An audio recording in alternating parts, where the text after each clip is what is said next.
Hello everyone. एक बार फिर से आप सभी का बहुत बहुत स्वागत है आज के इस इम्पोर्टेंट वीडियो में। बीपीएससी टीआरई 3.0 यानी कि शिक्षक भर्ती के तीसरे चरण की तैयारी के अंतर्गत हम लोग देख रहे हैं भी सामाजिक विज्ञान का कक्षा 6 से 8 का प्रैक्टिस सेट है या एक अन्य सेट के साथ फिर से मौजूद हुए हैं आप। तो आइए बिना देर के स्टार्ट करते हैं। देखिए क्वेश्चन नंबर 71 है, भारत के प्राचीन इतिहास के संदर्भ में अशोक स्तंभ का संबंध निम्नलिखित में से किस स्थान से है। तो ऑप्शन है इस प्रकार। देखिए ऑप्शन ए है चत्रु, बी में है खजुराहो, सी है सांची या उपयुक्त में से एक से अधिक, या ई में ऑप्शन है उपयुक्त में से कोई नहीं। तो इसका सही उत्तर जो हो जाएगा ऑप्शन नंबर सी हो जाएगा, सांची। यानी कि भारत के जो प्राचीन इतिहास है उसके संदर्भ में अशोक स्तंभ का संबंध किस स्थान से रहा है। तो ये अशोक स्तंभ का संबंध जो है सांची से रहा है। सांची का स्तूप भी है और स्तंभ जो है अशोक स्तंभ का संबंध जो है सांची से रहा है। आइए क्वेश्चन नंबर नेक्स्ट देखते हैं 72। लोधी वंश की नींव निम्नलिखित में से किसके द्वारा रखी गई थी। लोधी जो वंश था उसका नींव जो है किसके द्वारा रखी गई थी। तो इसका सही उत्तर जो हो जाएगा वो है बहलोल लोधी। लोधी वंश का नींव जो है बहलोल लोधी के द्वारा रखा गया था। तो ऑप्शन नंबर ए जो है सही हो जाएगा। नेक्स्ट है फ्रेंड्स 73 नंबर है, अंतिम मुगल सम्राट बहादुर शाह को वर्ष में अंग्रेजों ने रंगून के जेल में बंद कर दिया था। तो किस वर्ष जो है बहादुर शाह जफर को अंग्रेजों के द्वारा रंगून के जेल में बंद कर दिया गया था, ये पूछा गया है। तो इसका सही आंसर जो हो जाएगा वो है 1858। ऑप्शन नंबर बी इसका सही आंसर हो जाएगा, 1858। नेक्स्ट देखते हैं क्वेश्चन नंबर 74 है, वर्ष ब्लैंक में बाबर ने इब्राहिम लोदी को हराया और दिल्ली पर जो है और दिल्ली के अलावा यानी कि आगरा पर भी कब्जा कर लिया। तो इसका जो सही आंसर हो जाएगा ऑप्शन नंबर सी, 1526 में इब्राहिम लोदी को हराया था। ऑप्शन नंबर सी जो है सही आंसर इसका हो जाएगा। यानी कि क्वेश्चन में कहा जा रहा है बाबर ने इब्राहिम लोदी को कब हराया था और दिल्ली पे कब्जा किया था। तो सही आंसर है 1526 में, ऑप्शन नंबर सी। नेक्स्ट देखते हैं क्वेश्चन नंबर 75 है, रिक्त स्थान साम्राज्य पहला अखिल भारतीय साम्राज्य था जिसके शासन क्षेत्र में अधिकांश वर्तमान भारतीय उपमहाद्वीप आते थे।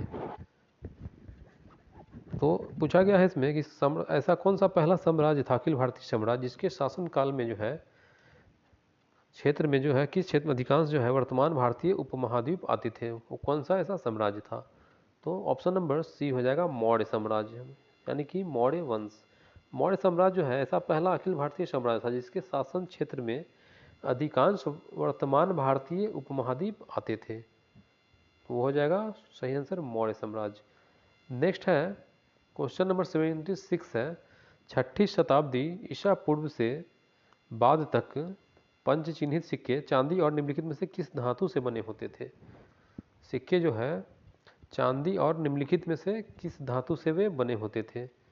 तो 6ठी शताब्दी में जो है ईसा पूर्व के बाद तक पंच चिन्हित सिक्के चांदी और ताम्र धातु से बनते थे। क्या हो जाएगा, चांदी और ताम्र धातु से बनते थे। ताम्र से तात्पर्य है तांबे का, तो सही आंसर हो जाएगा ताम्र। नेक्स्ट है क्वेश्चन नंबर 77 है, बाणभट्ट ने राजा रिक्त की जीवनी लिखी। रिक्त स्थान है यहाँ पे। बाणभट्ट ने किस राजा की जीवनी लिखी थी। तो बाणभट्ट ने हर्षवर्धन की जीवनी लिखी थी। हर्षवर्धन का जो जीवनी लिखा गया था वो बाणभट्ट के द्वारा लिखा गया था। सही आंसर हो जाएगा ऑप्शन नंबर बी।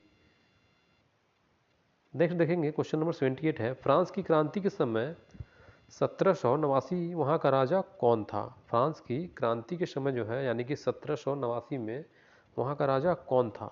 तो हो जाएगा लुई 16वां, यानी कि लुई 16। फ्रांस की क्रांति के समय वहाँ के राजा थे लुई 16वां। क्वेश्चन नेक्स्ट है 79 नंबर, सम्राट अशोक के बारे में निम्नलिखित में से कौन सा कथन असत्य है। सम्राट अशोक के बारे में कौन सा कथन इसमें सत्य है ये बताना है आपको। तो देखिए पढ़ के बताते हैं, अशोक का संबंध मौर्य वंश से था। ऑप्शन बी है चाणक्य नामक एक बुद्धिमान व्यक्ति जिसे कौटिल्य भी कहा जाता था, अशोक ने का विरोध किया था। ऑप्शन सी है, अशोक ने जिस साम्राज्य पर शासन किया उसकी स्थापना उसके दादा ने की थी। नेक्स्ट, और डी ऑप्शन है उपयुक्त में से एक से अधिक, यानी more than one of the above. और ऑप्शन ई है उपयुक्त में से कोई नहीं। तो इसका सही आंसर जो हो जाएगा बी हो जाएगा।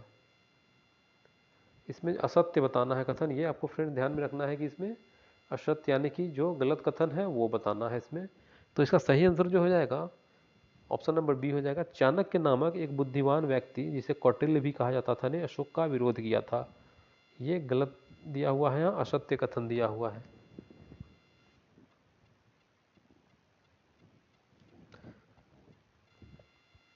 अशोक के बारे में एक इम्पोर्टेंट फैक्ट है फ्रेंड्स की अशोक के शिलालेखों में जो है, अशोक भारत में शिलालेख का जो है प्रचलन सर्वप्रथम जो है अशोक ने किया था। शिलालेखों का सर्वप्रथम प्रचलन जो है अशोक के शासनकाल में ही हुआ था। और अशोक के शिलालेखों में जो है ब्राह्मी, खरोष्टी, ग्रीक एवं अरमाइक लिपि का प्रयोग हुआ था। तो ये आप लोग को फ्रेंड्स ध्यान में रखना है, एग्जाम में इस तरह के क्वेश्चन भी आते हैं। आइए नेक्स्ट देखते हैं, क्वेश्चन नंबर 80 है, वर्साई की संधि ने किस महादेश का मानचित्र बदल दिया। वर्साई की संधि में जो है किस महादेश का मानचित्र बदल दिया था, मतलब मानचित्र बदल गया था। तो इसका जो सही आंसर हो जाएगा वो है यूरोप का। यूरोप महादेश का जो है मानचित्र बदल गया था वर्साई की संधि के बाद। नेक्स्ट है 81 नंबर, तुलसीदास कृत रामचरितमानस का पहला मुद्रित संस्करण 1810 में यानी 1810 में से प्रकाशित किया गया था। किस शहर से प्रकाशित किया गया था ये पूछा गया आपसे। तो ये जो है कोलकाता से प्रकाशित किया गया था। तुलसीदास के द्वारा कृत जो है रामचरितमानस, इसका संस्करण 1810 में कोलकाता यानी कि कलकत्ता से प्रकाशित किया गया था। ये आप लोग को ध्यान में रखना है। चलिए नेक्स्ट देखते हैं 82 नंबर, खिलजी राजवंश ने रिक्त स्थान तक दिल्ली पर शासन किया। यानी कि पूछा गया है इसमें कि खिलजी राजवंश ने कब तक दिल्ली पर अपना शासन किया था। तो सही आंसर हो जाएगा 1290 से 1320 तक। खिलजी राजवंश का जो है शासन रहा है दिल्ली पर 1290 से 1320 ईस्वी तक। ये आप लोग को याद रखना है, परीक्षा के दृष्टिकोण से बहुत इंपॉर्टेंट क्वेश्चन है ये फ्रेंड्स, हिस्ट्री का। आइए नेक्स्ट देखते हैं, क्वेश्चन नंबर 83 है, जम्मू एंड कश्मीर में पुरातात्विक महत्व का स्थल निम्नलिखित में से कौन सा है। जम्मू कश्मीर में जो है पुरातात्विक महत्व का स्थल निम्नलिखित में से कौन से हैं। तो देखिए कौन कौन से ऑप्शन दिए हुए हैं, वाटकल, मस्की, ब्रह्मगिरी, उपयुक्त में से एक से अधिक और उपयुक्त में से कोई नहीं। तो इसका जो सही आंसर हो जाएगा उपयुक्त में से कोई नहीं हो जाएगा, नन ऑफ द अबव हो जाएगा, कोई भी नहीं होगा इसमें से। तो जो होगा वो है बुर्ज होम में है। जम्मू कश्मीर में जो है पुरातात्विक स्थल का महत्व जो है बुर्ज होम में है। बुर्ज होम का अर्थ होता है, बुर्ज यानी कि वृक्ष होता है, वृक्ष का स्थान। यह श्रीनगर के उत्तर पश्चिम में है, झेलम नदी के तट पर।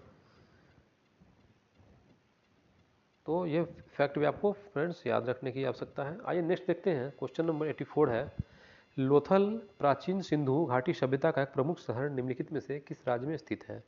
लोथल जो है एक प्राचीन सिंधु घाटी का सभ्यता का एक प्रमुख शहर है और यह जो है निम्नलिखित में से किस राज्य में स्थित है यह पूछा गया है। ऑप्शंस देख लेते हैं इस प्रकार है, हिमाचल प्रदेश, पंजाब, राजस्थान, उपयुक्त में से एक से अधिक या उपयुक्त में से कोई भी नहीं। तो इसमें से जो है कोई भी नहीं होगा, नन ऑफ द अबव हो जाएगा। इन राज्यों में स्थित नहीं है ये, बल्कि यह जो है लोथल जो है आपको गुजरात में स्थित है। लोथल जो है सिंधु घाटी, प्राचीन सिंधु घाटी सभ्यता का एक प्रमुख शहर है और लोथल जो है आपको याद रखने की आवश्यकता है कि यह गुजरात में स्थित है। लोथल गुजरात में स्थित है। तो आइए आगे देखते हैं, क्वेश्चन नेक्स्ट है 85 नंबर है, अंग्रेजों ने नवाब के कुशासन के बहाने निम्नलिखित में से किस रियासत पर कब्जा कर लिया था। किस रियासत पे अंग्रेजों का कब्जा कर लिया गया था। तो अवध पे, अवध पे जो है अंग्रेजों ने कब्जा कर लिया था। नवाब के कुशासन यानी कि सही शासन नहीं होने पे के बहाने जो है इनमें से किस रियासत पर कब्जा किया गया था पूछा गया है। तो अवध पे कब्जा किया गया था अंग्रेजों के द्वारा। आइए नेक्स्ट देखते हैं 86 नंबर, पलासी के युद्ध के बाद जब बंगाल का नवाब किसको बनाया गया था। पलासी के युद्ध के बाद जो है बंगाल का नवाब कौन बना था। तो मीर जाफर बना था बंगाल का नवाब। ऑप्शन नंबर ए जो है सही है, मीर जाफर। बंगाल का नवाब मीर जाफर को बनाया गया था प्लासी के युद्ध के बाद। नेक्स्ट देखते हैं, क्वेश्चन नंबर 87 है, 1751 ईस्वी में ई सीज ऑफ अकार्ट यानी कि अकार्ट की युद्ध घेराबंदी में कौन विजयी हुआ था। इसमें जो है अकार्ट की युद्ध घेराबंदी में कौन विजयी हुआ था ये बताना है आपको। तो ये अंग्रेज विजयी हुए थे, इसमें अंग्रेज विजयी हुए थे अकार्ट की युद्ध घेराबंदी में। क्वेश्चन नेक्स्ट है 88 number, British viceroy Lord Curzon ने बंगाल का विभाजन जो है किस वर्ष में किया था। बंगाल का यानी कि विभाजन किस वर्ष में हुआ था ये बताना है। यह तो बहुत ही इंपॉर्टेंट और बहुत इजी क्वेश्चन है फ्रेंड, क्योंकि कई बार एग्जाम में आ भी चुका है बीपीएससी में। तो इसका सही आंसर होगा 1905 में। 1905 में बंगाल का विभाजन हुआ था। और बंगाल विभाजन में जो है बंगाल को क्या किया गया था कि दो प्रांतों में बांट दिया गया था, एक था पूर्वी बंगाल और दूसरा पश्चिमी बंगाल। और इसका जो एग्जैक्ट डेट है फ्रेंड्स वो है 19 जुलाई 1905 को बंगाल की विभाजन की घोषणा हुई थी। ये भी आप लोगों से एग्ज़ाम में पूछा जा सकता है, तो ये भी जो है डेट आपको याद रखना है कि 19 जुलाई 1905 को बंगाल का विभाजन किया गया था। दो प्रांतों में बंगाल को बांट दिया गया था, एक पूर्वी बंगाल और दूसरा पश्चिमी बंगाल। और बंगाल विभाजन के विरोध में जो है एक आंदोलन चलाया गया था, स्वदेशी आंदोलन। ये भी आप लोग को याद रखने की आवश्यकता है। तो चलिए आगे बढ़ते हैं। 89 नंबर है, क्वेश्चन नंबर 89, गुप्त प्रशासन के संदर्भ में विधि शब्द को ब्लैंक को संदर्भित करता है। तो विधि जो है एक शब्द किसको संदर्भित करता है, तो ये हो जाएगा प्रशासनिक इकाई। विधि का जो अर्थ होता है वो है प्रशासनिक इकाई। नेक्स्ट देखते हैं, क्वेश्चन 90 है, प्राचीन भारत में महाजनपदों के शासक अपने क्षेत्र के रिक्त स्थान से भाग नामक कर एकत्र करते थे। तो इसका सही आंसर होगा किसानों। किसानों से भाग कर नामक एक कर एकत्रित करते थे वे। किसानों से एक प्रकार का यह कर है, किसानों से इसका नाम है भाग नामक कर एकत्रित करते थे। आइए नेक्स्ट देखते हैं, क्वेश्चन नंबर 91 है, निम्नलिखित में से कौन सा शब्द कर्नाटक के पठार के पहाड़ी हिस्सों को दर्शाता है। कर्नाटक के पठार के पहाड़ी हिस्सों को कौन सा पठार जो है पहाड़ी हिस्सों को दर्शाता है, तो ये हो जाएगा मालनाड।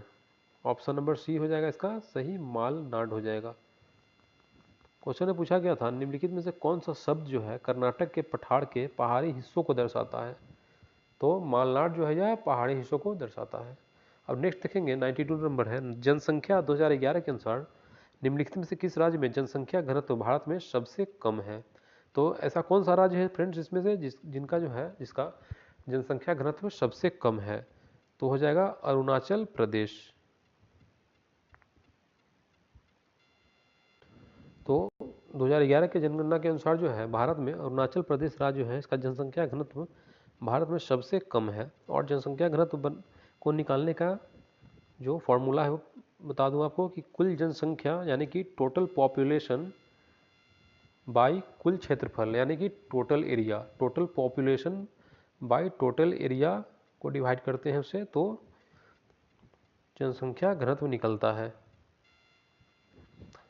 अब आइए, और इसका एक और है फैक्ट कि इसका तात्पर्य जो है प्रति वर्ग किलोमीटर में निवासित औसत जनसंख्या से है, यानी कि प्रति वर्ग किलोमीटर में जो है कितने लोग निवास करते हैं और उसका औसत जनसंख्या क्या है, यही तात्पर्य होता है जनसंख्या घनत्व का। तो उम्मीद है आप लोगों ने समझ लिया होगा इसे। आइए नेक्स्ट देखते हैं, क्वेश्चन नंबर 93 है। क्वेश्चन 93 में क्या है देखिए, ओमान की खाड़ी और लाल सागर निम्न महासागर का हिस्सा है। ओमान की खाड़ी जो है और लाल सागर जो है रेड सी, ये निम्न महासागर का हिस्सा है। ये कौन से महासागर का हिस्सा है यहाँ पे ये बताना है। तो इसका सही आंसर हो जाएगा वो है ऑप्शन नंबर ए, हिंद महासागर। ओमान की खाड़ी और लाल सागर जो है हिंद महासागर का हिस्सा है। और एक और फैक्ट है, हिंद महासागर का सबसे बड़ा द्वीप कौन सा है अगर पूछा जाए आपसे, ये भी क्वेश्चन यह बनता है कि हिंद महासागर का सबसे बड़ा द्वीप कौन सा है, तो आप इसे याद रखेंगे मेडागास्कर। मेडागास्कर जो है यह हिंद महासागर का सबसे बड़ा द्वीप है फ्रेंड्स, यह भी आप लोगों को ध्यान रखने की आवश्यकता है। और महासागरों में अगर सबसे बड़ा पूछा जाए तो प्रशांत महासागर हो जाएगा। महासागरों में अगर आपसे सबसे बड़ा महासागर पूछा जाए तो प्रशांत महासागर हो जाएगा, एवं सबसे छोटा अगर पूछा जाए तो आर्कटिक महासागर है सबसे छोटा महासागर। ये भी फैक्ट्स आपको ध्यान में रखने की आवश्यकता है, इस तरह के क्वेश्चंस भी आ सकते हैं। आइए नेक्स्ट देखते हैं, क्वेश्चन नंबर 94 है, भारत में किस निर्जन द्वीप में एक पक्षी अभ्यारण्य स्थित है? फिर से रिपीट कर दूं एक बार, भारत में किस निर्जन द्वीप में एक पक्षी अभ्यारण्य स्थित है? तो इसका सही आंसर हो जाएगा ऑप्शन नंबर ए, पिट्टी द्वीप, यानी कि पिट्टी आइलैंड। ऑप्शन नंबर ए है पिट्टी द्वीप, यानी कि पिट्टी आइलैंड। यह जो है एक पक्षी अभ्यारण्य है। आइए क्वेश्चन देखते हैं 95 नंबर, निम्नलिखित में से किस महासागर का सबसे गहरा बिंदु जावा गर्त है? निम्नलिखित में से ऐसे कौन सा महासागर है जिसका गहरा बिंदु जो है जावा गर्त है? तो इसका सही आंसर हो जाएगा हिंद महासागर। हिंद महासागर इसका सही आंसर होगा। हिंद महासागर का ही जो है सबसे गहरा बिंदु जावा गर्त है, और वर्तमान में लगभग 57 गतों को खोजा गया है, जिसमें 32 प्रशांत महासागर में है, 19 जो है अटलांटिक में है आपके, और 6 हिंद महासागर में है। तो आइए नेक्स्ट देखते हैं, क्वेश्चन नंबर 96 है, निम्नलिखित में से कौन सा महासागरीय गतिविधि को संदर्भित नहीं करता है? तो महासागरीय गतिविधि को संदर्भित नहीं करता है वो है परावर्तन। परावर्तन जो है महासागरीय गतिविधि को संदर्भित नहीं करता है। ये ज्योग्राफी के क्वेश्चन है फ्रेंड्स, ज्योग्राफी जिनका भी सब्जेक्ट है उनके लिए बहुत इंपॉर्टेंट है। तो आइए आगे देखते हैं 97 नंबर, निम्नलिखित में से कौन सी भारत की नदियों को आपस में जोड़ने वाली प्रथम परियोजना है? फिर से एक बार बता दूं, निम्नलिखित में से कौन सी भारत की नदियों को आपस में जोड़ने वाली प्रथम परियोजना है? प्रथम परियोजना पूछा गया है इसमें। तो इसका सही आंसर हो जाएगा केन बेतवा।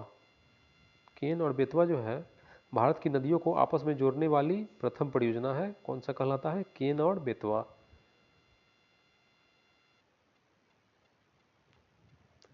आइए अब नेक्स्ट देखते हैं क्वेश्चन नंबर 98, ओजोन गैस जो है यह समताप मंडल में पाया जाता है। तो यह जो है ओजोन एक परत है एक प्रकार का, जो कि समताप मंडल में पाया जाता है, और सूर्य से आने वाली पराबैंगनी किरणों को जो है यह ओजोन परत जो है क्या करता है? अवशोषित कर लेता है। सूर्य से निकलने वाली खतरनाक जो पराबैंगनी किरणें होती हैं उन्हें यह अवशोषित कर लेता है, और पराबैंगनी किरण जो है मानव के लिए बहुत ही हानिकारक सिद्ध हो सकता है। इससे स्किन कैंसर का जो है डर रहता है। तो ओजोन परत का क्या काम है कि ओजोन परत जो है इसे अवशोषित कर लेता है। तो इसका सही आंसर क्या हो जाएगा? ओजोन परत हो जाएगा। आइए नेक्स्ट देखते हैं, क्वेश्चन नंबर 105 है, दुनिया की दूसरी सबसे ऊंची पर्वत चोटी K2 निम्नलिखित में से किस पर्वत श्रेणी में पाई जाती है? दुनिया का जो दूसरी सबसे ऊंची पर्वत चोटी है एवरेस्ट के बाद जिसका स्थान है K2, इसका जो है निम्नलिखित में से किस पर्वत श्रेणी में पाई जाती है यह? तो यह जो है काराकोरम पर्वत श्रेणी में पाई जाती है। कौन सा पर्वत श्रेणी में है? काराकोरम में। यह आप लोगों को ध्यान में रखना है। और इसका ऊंचाई बता दूं आपको, K2 या इसे गॉडविन ऑस्टिन भी कहा जाता है, इसका अन्य नाम भी आपको याद रखने की आवश्यकता है। K2 को गॉडविन ऑस्टिन के नाम से भी जानते हैं, और इसका जो है ऊंचाई जो है 8611 मीटर है। 8611 मीटर इसकी ऊंचाई है, यह आप लोगों को याद रखना है। एवरेस्ट की ऊंचाई 8848 मीटर है, इसके बाद इसी का स्थान आता है द्वितीय में 8611 गॉडविन ऑस्टिन यानी कि K2 का। यह फैक्ट्स आपको याद रखने की आवश्यकता है फ्रेंड्स। चलिए आगे देखते हैं, क्वेश्चन नंबर 106 है, निम्नलिखित में से कौन सा भूटान का सबसे ऊंचा पर्वत है? यानी कि इस क्वेश्चन में जो है भूटान का सबसे ऊंचा पर्वत आपसे पूछा गया है। तो इसका जो सही आंसर हो जाएगा ऑप्शन नंबर सी हो जाएगा गंगखड़ पुनसुम। गंगखड़ पुनसुम जो है यह भूटान का सबसे ऊंचा पर्वत है। क्या है? गंगखड़ पुनसुम भूटान की सबसे ऊंची पर्वत है।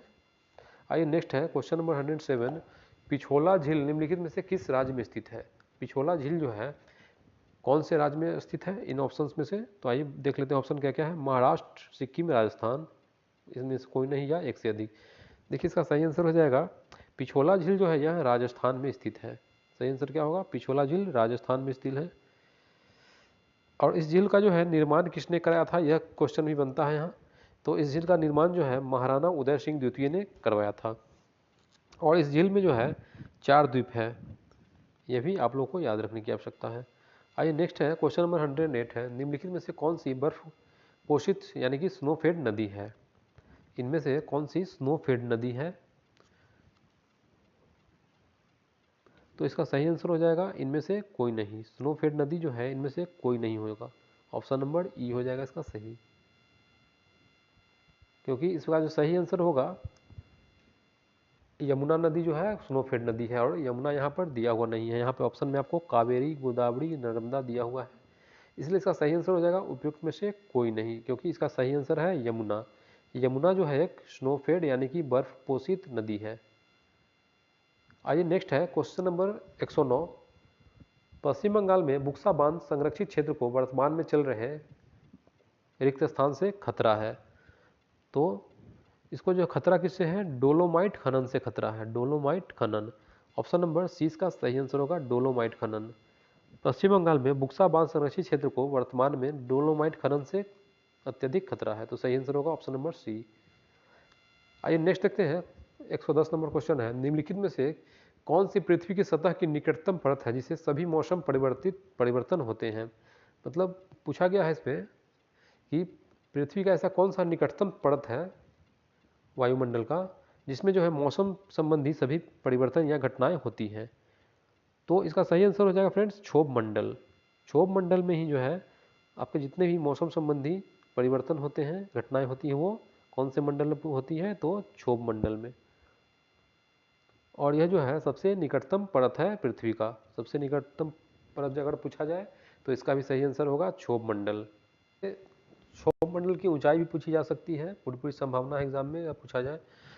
तो बता दूं कि क्षोभ मंडल जो है धरातल से औसतन लगभग 14 किलोमीटर ऊंचाई तक पाई जाती है।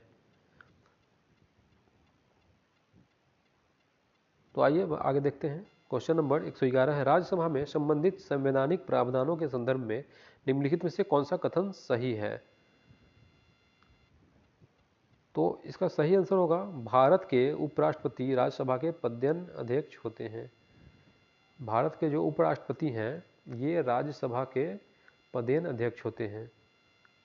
और एक फैक्ट बताऊँ आपको कि भारत के जो उपराष्ट्रपति होते हैं इनको तनख्वाह जो मिलता है वो इसी पद के अध्यक्ष होने के कारण मिलता है, ना कि उपराष्ट्रपति होने का। उपराष्ट्रपति होने का जो तनख्वाह है यानी कि सैलरी उन्हें नहीं मिलता है, बल्कि राज्यसभा के पद के वे अध्यक्ष होते हैं, इसी पद के अध्यक्ष होने के कारण उन्हें तनख्वाह मिलती है भारत के उपराष्ट्रपति को। तो ये भी एक फैक्ट है, आपको ये जानना चाहिए आपको फ्रेंड्स, या एग्जाम में भी आ सकता है।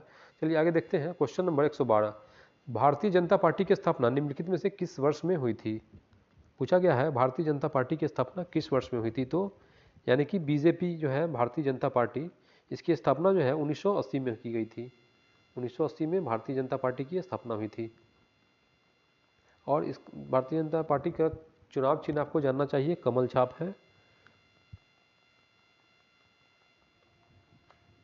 अगर आपसे पूछा जाए कि वर्तमान में समय में जो है कितने राष्ट्रीय दलों की संख्या है भारत में, तो क्या हो जाएगा इसका आंसर?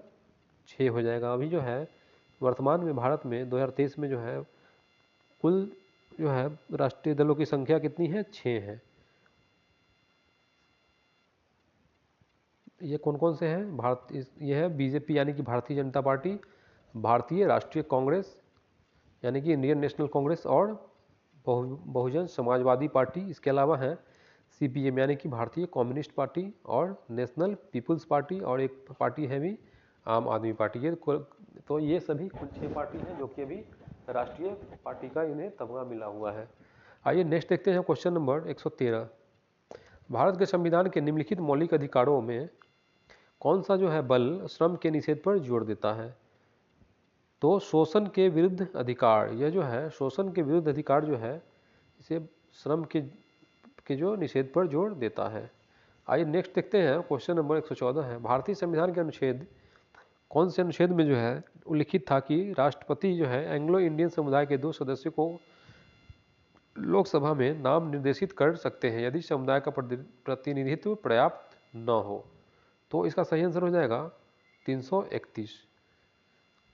किस अनुच्छेद में पूछा गया है? तो 331वां अनुच्छेद है, जिसमें बताया गया है, उल्लेखित है यानी कि राष्ट्रपति जो है एंग्लो इंडियन समुदाय के 2 सदस्यों को लोकसभा में नाम निर्देशित कर सकते हैं। आइए क्वेश्चन नंबर 115 देखते हैं। भारतीय संविधान के निम्नलिखित में से किस अनुच्छेद के अनुसार देश के नागरिकों को प्राण एवं दैहिक स्वतंत्रता के संरक्षण का अधिकार प्राप्त है? तो इसका सही आंसर होगा अनुच्छेद 21। अनुच्छेद 21 है इसका सही आंसर। ये पॉलिटी के क्वेश्चंस आपको फ्रेंड्स बहुत इंपॉर्टेंट है, जिनका भी पॉलिटिक्स सब्जेक्ट है। आइए देखते हैं आगे क्वेश्चन नंबर 160। भारत के स्वतंत्रता आंदोलन के दौरान भारतीय राष्ट्रीय कांग्रेस के एकमात्र अध्यक्ष कौन थे जिन्होंने निर्वाचित होने के बाद भी अध्यक्ष पद से इस्तीफा दिया था? फिर से एक बार रिपीट कर दूं क्वेश्चन। भारत के स्वतंत्रता आंदोलन के दौरान जो है भारतीय राष्ट्रीय कांग्रेस के एकमात्र अध्यक्ष कौन थे जिन्होंने निर्वाचित होने के बाद भी अध्यक्ष पद से इस्तीफा दिया था? तो ये कौन से थे? ऑप्शंस कौन कौन से देख लें एक बार। सुभाष चंद्र बोस, वल्लभ भाई पटेल, दादा भाई नेहरूजी, या कोई नहीं, या इनमें से एक से अधिक। तो इसका सही आंसर कौन सा हो जाएगा? सुभाष चंद्र बोस हो जाएंगे, नेताजी सुभाष चंद्र बोस। आइए अगला देखते हैं क्वेश्चन 117वां है। भारतीय संविधान की प्रस्तावना यानी कि प्रियम्बल जो है भारतीय संविधान का, इंडियन कॉन्स्टिट्यूशन का जो प्रियम्बल है, रिक्त स्थान यहाँ दिया है, फिल इन द ब्लैंक्स, को जवाहरलाल नेहरू द्वारा संविधान सभा में पेश किए गए उद्देश्य प्रस्ताव पर आधारित है। तो यह जो है कब पेश किया गया था? यह जो है 13 दिसंबर 1946 को पेश किया गया था। 13 दिसंबर 1946, ये डेट आपको याद रखना चाहिए। आइए नेक्स्ट देखते हैं क्वेश्चन नंबर 118वां है। भारतीय संविधान का अनुच्छेद रिक्त स्थान केंद्र शासित प्रदेशों के शासन से संबंधित है, यानी कि केंद्र शासित प्रदेश जो है यानी कि यूनियन टेरिटरी के प्रशासन से संबंधित कौन सा अनुच्छेद इसमें से है? तो इसका सही आंसर होगा 239। 239 अनुच्छेद जो है यह केंद्र शासित प्रदेशों के प्रशासन से संबंधित है, यानी कि इसी अनुच्छेद के अनुसार इन केंद्र शासित प्रदेशों में प्रशासन की सुविधा दी जाती है। आइए नेक्स्ट है क्वेश्चन 119वां। 6 अप्रैल 1919 को रिक्त स्थान के विरुद्ध अहिंसक विरोध दिवस के रूप में मनाया गया था, यानी कि 6 अप्रैल 1919 को क्या किसके विरुद्ध में मनाया गया था? तो क्या हो जाएगा इसका? Rowlatt act. रॉलेट एक्ट के विरुद्ध जो है अहिंसक विरोध दिवस के रूप में इसे मनाया जाता है। सही आंसर क्या हो जाएगा? Rowlatt act.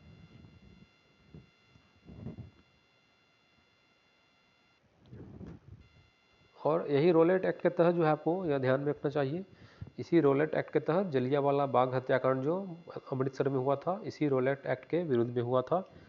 एक विशाल जनसभा का आयोजन किया गया था अमृतसर में, जलियांवाला बाग हत्याकांड यहीं पे हुआ था, जिसमें कई निर्दोष लोगों की जान चली गई थी। आइए नेक्स्ट देखते हैं 120वां नंबर है। भारत के कितने राज्यों में द्विसदनीय विधानमंडल है? यानी कि ऐसे कितने राज्य हैं भारत में जिसमें द्विसदनीय विधानमंडल है? तो ऐसे कितने राज्य हैं? 6 राज्य हैं। ऐसे 6 राज्य हैं जिनमें जो है द्विसदन यानी कि यहाँ 2 सदन होते हैं विधानमंडल में। ऐसे कौन कौन से राज्य हैं? ये हैं यूपी है, उत्तर प्रदेश यानी कि कर्नाटक हो गया, महाराष्ट्र है, बिहार, आंध्र प्रदेश और तेलंगाना। ऐसे ये 6 राज्य हैं जिनमें कि द्विसदनीय विधानमंडल है।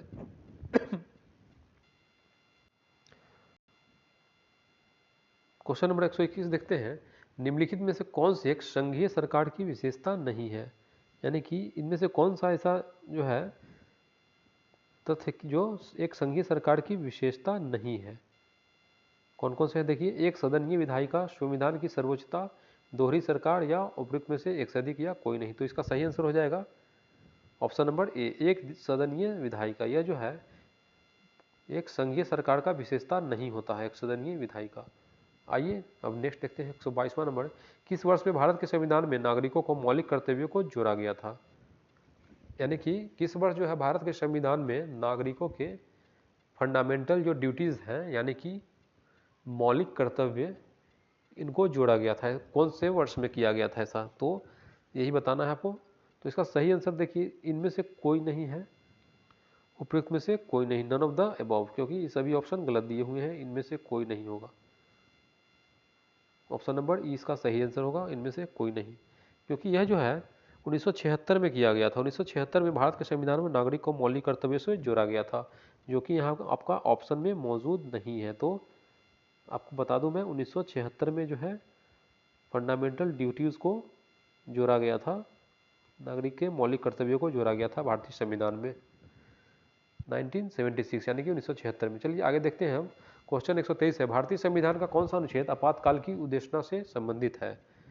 भारत का ऐसा कौन सा अनुच्छेद है जो कि आपातकाल यानी कि इमरजेंसी की उद्घोषणा से संबंधित है? तो ये हो जाएगा ऑप्शन नंबर सी 352। कौन सा अनुच्छेद है? 352। ये आपको फ्रेंड्स याद रखना है कि कौन सा अनुच्छेद है? 352। आगे देखते हैं। क्वेश्चन नंबर 124 है, भारतीय संविधान के अनुसार हिरासत में लिए और गिरफ्तार किए गए प्रत्येक व्यक्ति को इस प्रकार की गिरफ्तारी के ब्लैंक घंटे की अवधि के भीतर गिरफ्तारी के स्थान के से निकटतम मजिस्ट्रेट के सामने पेश किया जाएगा।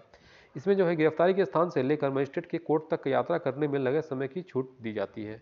तो ये समय पूछा गया आपको कि गिरफ्तारी के जो है किए गए प्रत्येक व्यक्ति को इस प्रकार की गिरफ्तारी के कितने घंटे की अवधि के भीतर गिरफ्तार के स्थान से निकटतम मजिस्ट्रेट के सामने पेश करना पड़ता है। तो इसका सही आंसर हो जाएगा ऑप्शन नंबर बी 24 घंटे, यानी कि एक दिन। 24 घंटे के अंदर जो है किसी गिरफ्तार व्यक्ति को मजिस्ट्रेट के सामने निकटतम मजिस्ट्रेट जो भी बैठते हैं वहां पे उनके सामने उसे पेश करने की आवश्यकता होती है। तो ऑप्शन नंबर 20 का सही जवाब हो जाएगा। आइए नेक्स्ट देखते हैं। क्वेश्चन नंबर 125 है, पंचायती राज संस्थाओं को निम्नलिखित में से किस संविधान संशोधन द्वारा संवैधानिक दर्जा प्रदान किया गया है? पंचायती राज संस्थाएं होती हैं उनको निम्नलिखित में से किस संविधान संशोधन के द्वारा संवैधानिक दर्जा प्राप्त किया गया है, प्रदान किया गया है? तो इसका सही आंसर क्या हो जाएगा? सी, ऑप्शन नंबर सी हो जाएगा 73वां संशोधन अधिनियम 1992। 73वां संशोधन अधिनियम 1992 के तहत जो है पंचायती राज संस्थाओं को, यानी कि जैसे कि ग्राम पंचायत हो गया, ग्राम कचहरी हो गया, ग्राम पंचायत, ग्राम कचहरी, ये सब पंचायती राज संस्थाएं हैं। इनको जो है निम्नलिखित में से किस संवैधानिक संशोधन के द्वारा संवैधानिक दर्जा प्रदान किया गया है? तो इसका आंसर क्या हो जाएगा? इस तरह का सवाल आता है तो 73वां संशोधन अधिनियम 1992। अगला सवाल है क्वेश्चन 126 नंबर, निम्नलिखित में से किस अधिनियम ने भारत के साथ व्यापार के मामले में ईस्ट इंडिया कंपनी के एकाधिकार को समाप्त कर दिया था? तो 1813 का चार्टर अधिनियम। फिर से एक बार क्वेश्चन रिपीट करके समझाता हूँ आपको। निम्नलिखित में से कौन सा अधिनियम जो है जिसमें कि भारत के साथ व्यापार के मामले में ईस्ट इंडिया कंपनी के एकाधिकार को समाप्त किया गया था? तो वो कौन सा था अधिनियम? 1813 का चार्टर अधिनियम। नेक्स्ट है 127वां नंबर, भारत के संविधान का निम्नलिखित में से कौन सा अनुच्छेद भारत के नियंत्रक और महालेख परीक्षक के कर्तव्यों और शक्तियों से संबंधित है? यानी कि controller and auditor general of India जो होते हैं उनके कर्तव्यों और शक्तियों से कौन सा अनुच्छेद इसमें से संबंधित है, यह पूछा गया है यहाँ। तो इसका सही आंसर हो जाएगा ऑप्शन नंबर ए। कौन सा अनुच्छेद हो जाएगा? 149। Controller and auditor general of India जो होते हैं वो किससे, कौन सा अनुच्छेद से जुड़े होते हैं? अनुच्छेद 149। आगे देखते हैं फ्रेंड्स। क्वेश्चन नंबर 128 है, पंजाब पुनर्गठन अधिनियम 1966 की निम्नलिखित में से किस धारा में चंडीगढ़ को केंद्र शासित प्रदेश के रूप में परिभाषित किया गया है? यानी कि चंडीगढ़ को जो है केंद्र शासित प्रदेश के रूप में परिभाषित कौन से धारा के अंतर्गत किया गया था? तो इसका जो सही आंसर है धारा नंबर 4, धारा 4, यानी कि ऑप्शन सी इसका सही आंसर हो जाएगा। आगे है 129 नंबर, वर्ष 1878 में ब्रिटिश भारत में निम्नलिखित में से कौन सा एक्ट अधिनियमित किया गया था? तो सही क्या हो जाएगा आंसर इसका? ऑप्शन नंबर सी, देसी प्रेस अधिनियम। देसी प्रेस अधिनियम इसका सही आंसर हो जाएगा। आगे है क्वेश्चन नंबर 130, भारत में संविधान का कौन सा भाग नागरिकों के कर्तव्यों से संबंधित है? भारत में जो है संविधान का कौन सा भाग है जो कि नागरिकों के कर्तव्यों से संबंधित है? कौन सा ऐसा भाग है? तो हो जाएगा ऑप्शन बी हो जाएगा भाग 4A। भाग 4A जो है भारत में नागरिकों के कर्तव्यों से संबंधित है। संविधान का भाग जो है भाग 4A जो कि नागरिकों के कर्तव्यों से संबंधित है, यानी कि सिटीजन्स के ड्यूटीज से संबंधित है, फंडामेंटल ड्यूटीज जो होते हैं उनसे संबंधित है। आइए नेक्स्ट देखते हैं क्वेश्चन नंबर 131, बैंकों के अलावा ग्रामीण क्षेत्रों में सस्ते क्रेडिट कार्ड के अन्य औपचारिक प्रमुख स्रोत क्या हैं? बैंकों के अलावा जो है ग्रामीण यानी कि गांव के क्षेत्रों में सस्ते क्रेडिट के अन्य औपचारिक प्रमुख स्रोत क्या होती हैं? तो हो जाएंगी सहकारी समितियां। यानी गांव क्षेत्र में जो है, ग्रामीण क्षेत्रों में किसी को उधार लेना हो या क्रेडिट यानी कि पैसा चाहिए उधार, तो ये औपचारिक प्रमुख स्रोत होते हैं सहकारी समितियां, यहाँ से वे उधार लेते हैं। अब आइए नेक्स्ट देखते हैं, क्वेश्चन 132वां नंबर है, रिक्त स्थान टैक्स उन लेन देन पर लगाया जाता है जिसमें कि नकारात्मक बाध्यता शामिल होती है, जैसे प्रदूषण। तो क्या हो जाएगा, पिगोवियन टैक्स है, पिगोवियन टैक्स हो जाएगा। आगे देखेंगे 133 नंबर, बैंकिंग के संबंध में सीटीएस के लिए एक संक्षिप्त रूप है। सीटीएस जो है किसका फुल फॉर्म है, तो इसका हो जाएगा, फुल फॉर्म क्या हो जाएगा इसका, अभी बता रहा हूँ आपको, क्या, चेक ट्रंकेशन सिस्टम, सीटीएस यानी कि चेक ट्रंकेशन सिस्टम, इसका सही आंसर होगा option number B, check truncation system.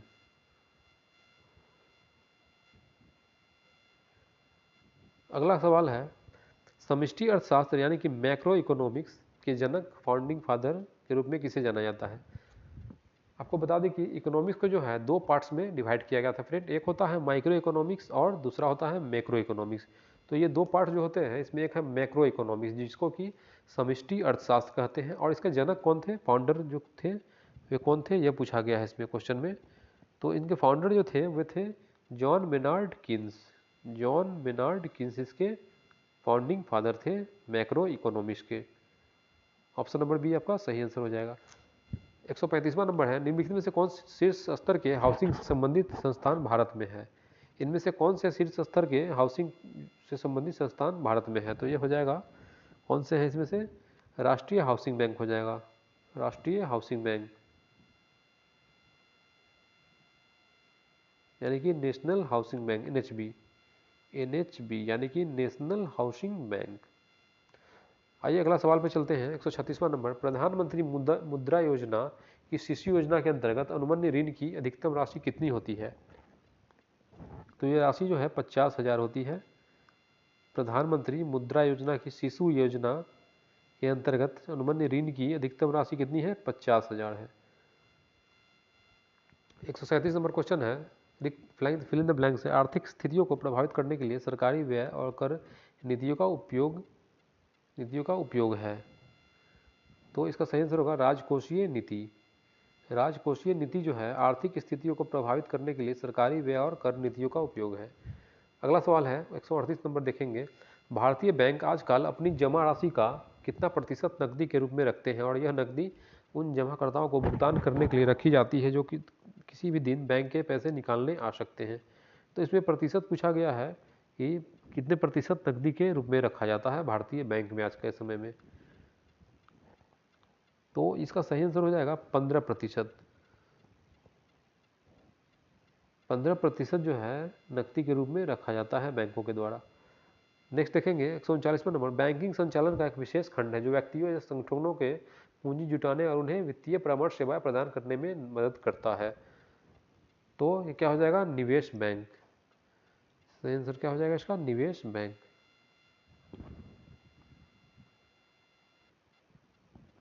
आगे देखेंगे 140वां नंबर, अर्थशास्त्र में जीएनपी का पूर्ण रूप क्या है।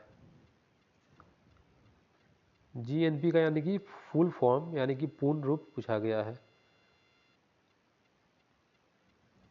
तो इसका जो सही आंसर होगा इसमें से कोई भी नहीं होगा, ऑप्शन में सभी आंसर जो है इसमें सभी ऑप्शंस गलत दिए हुए हैं।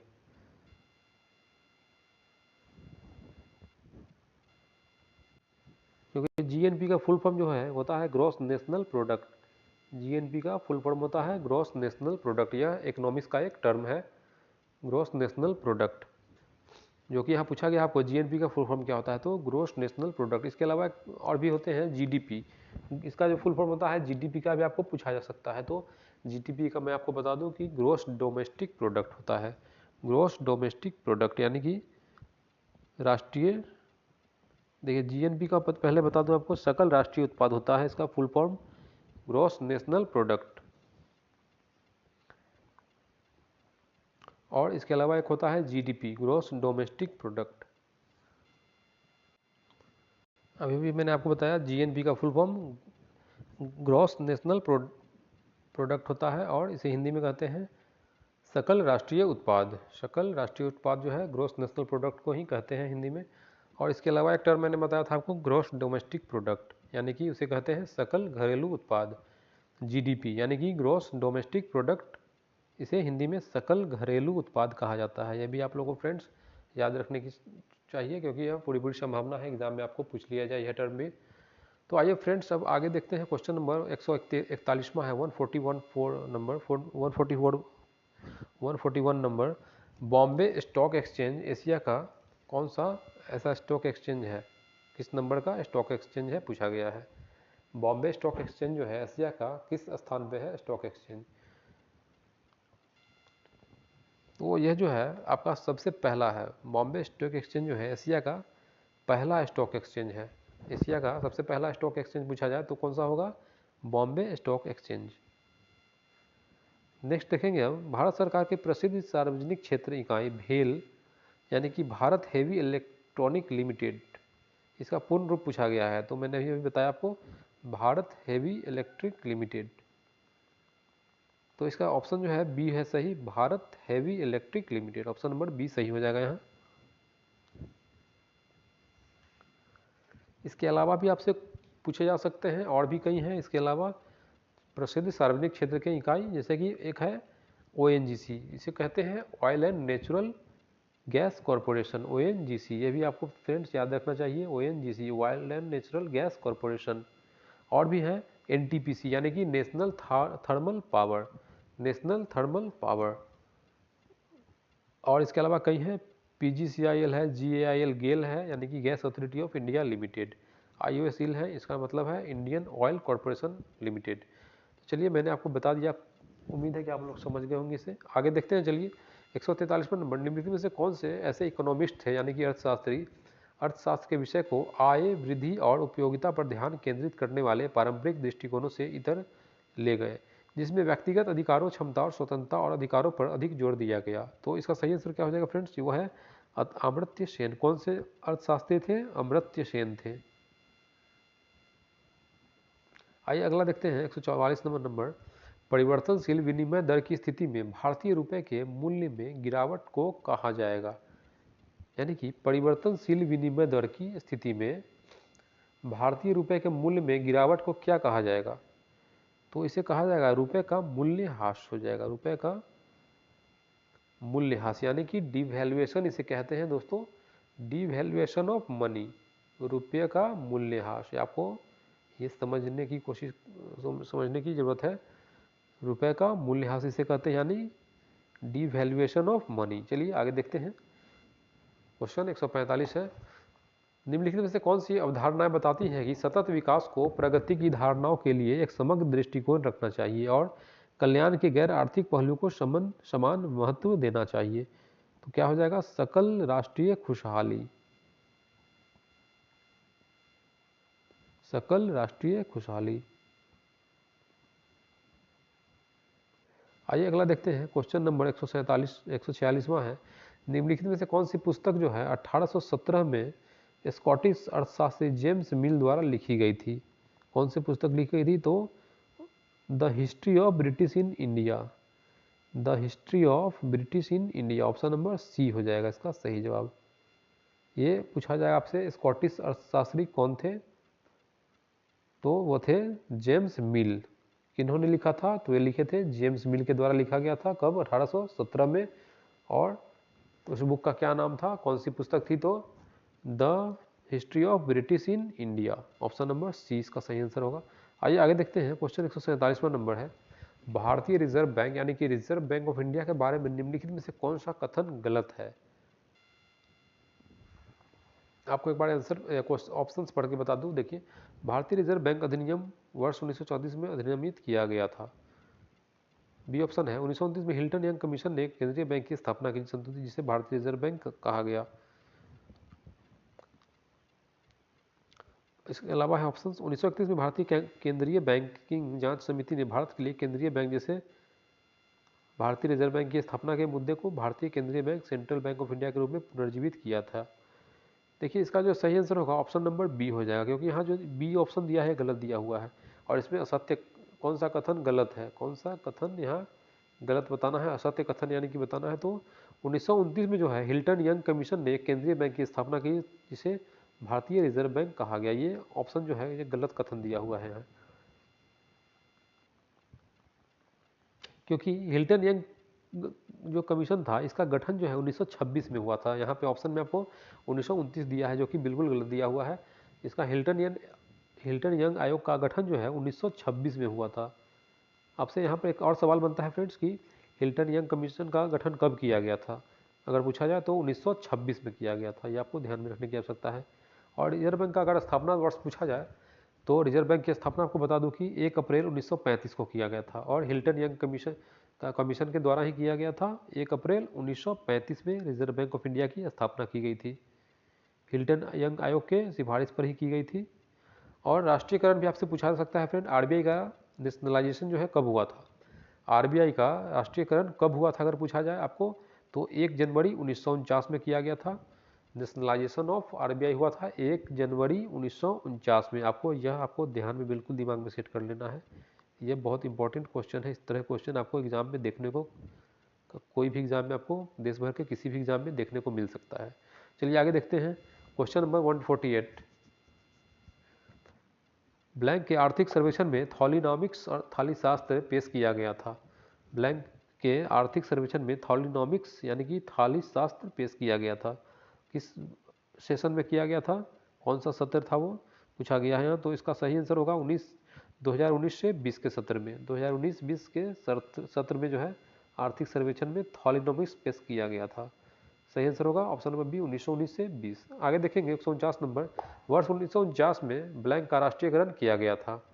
किस वर्ष जो है मतलब वर्ष 1949 में किस बैंक का जो है राष्ट्रीयकरण किया गया था, यह पूछा गया है यहाँ। तो भारतीय रिजर्व बैंक, अभी मैंने आपको बताया कि भारतीय रिजर्व बैंक का जो नेशनलाइजेशन हुआ था यानी कि राष्ट्रीयकरण हुआ था वो कब हुआ था, 1 जनवरी 1949 को। तो 1949 में जो है भारतीय रिजर्व बैंक का ही राष्ट्रीयकरण किया गया था, ये पूछा गया है इसमें।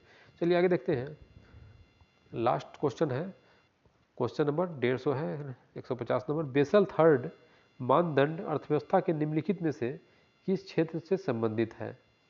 बेसल थर्ड जो है मानदंड ये किस क्षेत्र से संबंधित है, तो ये जो है बैंकिंग क्षेत्र से ही संबंधित है, बैंकिंग क्षेत्र से संबंधित है बेसल थर्ड मानदंड। तो फ्रेंड्स ये था आज का इम्पोर्टेंट वीडियो, उम्मीद है आप लोगों इसे ध्यान से देखे होंगे और समझे होंगे बहुत। यह आपके लिए बहुत ही महत्वपूर्ण रहेगा आपके आने वाले बीपीएससी टीआरई थर्ड जो एग्ज़ाम होने वाला है शिक्षक भर्ती का, इसके लिए बहुत इंपॉर्टेंट रहने वाला है ये वीडियो। जो लोग भी चैनल से अभी तक नहीं जुड़े हैं और जुड़ना चाहते हैं कृपया चैनल को सब्सक्राइब कर लें और वीडियो को लाइक करना ना भूलें। तो थैंक्स फॉर वॉचिंग फ्रेंड्स, जय हिंद, मिलते हैं अपने अगले वीडियो में।